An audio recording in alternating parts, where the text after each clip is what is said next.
Alors, on passe à la suite de notre formation, où nous sommes toujours sur l'installation des composants. Sur la précédente vidéo, nous avons fait l'installation du serveur MySQL. Donc sur celle-ci, nous allons faire l'installation de l'éditeur de SQL qui est MySQL Workbench. Donc, aucune crainte, je vous mets bien sûr tous les liens en description. Donc une fois que vous cliquez sur le lien, vous allez tomber sur la page de MySQL avec les informations pour l'installation de Workbench. Vous avez le choix ici sur la version, hein, le type des systèmes que vous avez, Windows, Linux, dans mon cas c'est un Mac. Et ensuite vous allez faire télécharger.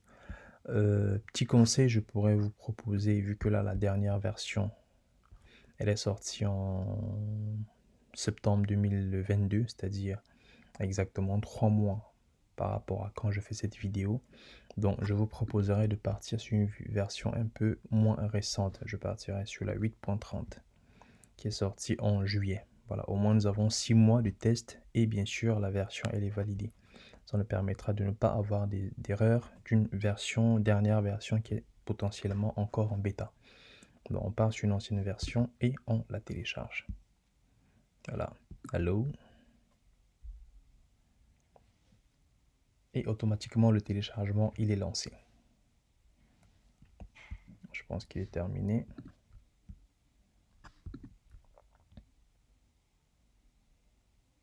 Voilà, très bien, le téléchargement il est terminé. Donc une fois que je l'ouvre, j'arrive sur cette interface là.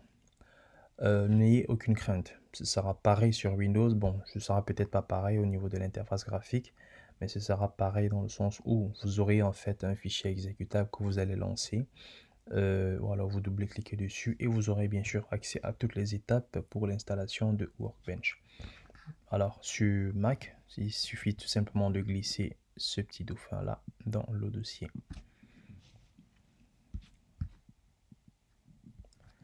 Voilà, et la copie s'est fait automatiquement.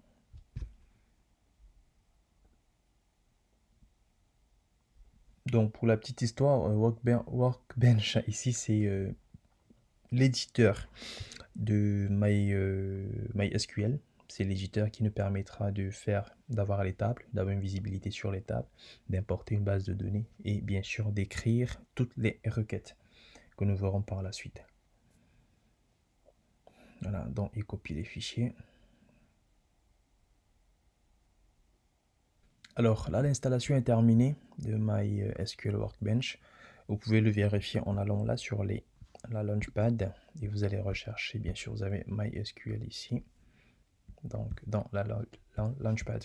Ou alors vous allez toujours sur le Finder et vous allez trouver sur Applications et vous l'avez là.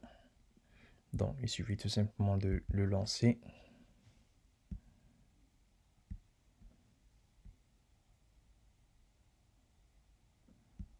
Voilà, il se lance automatiquement.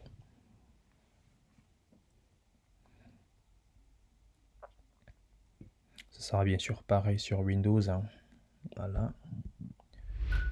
Open.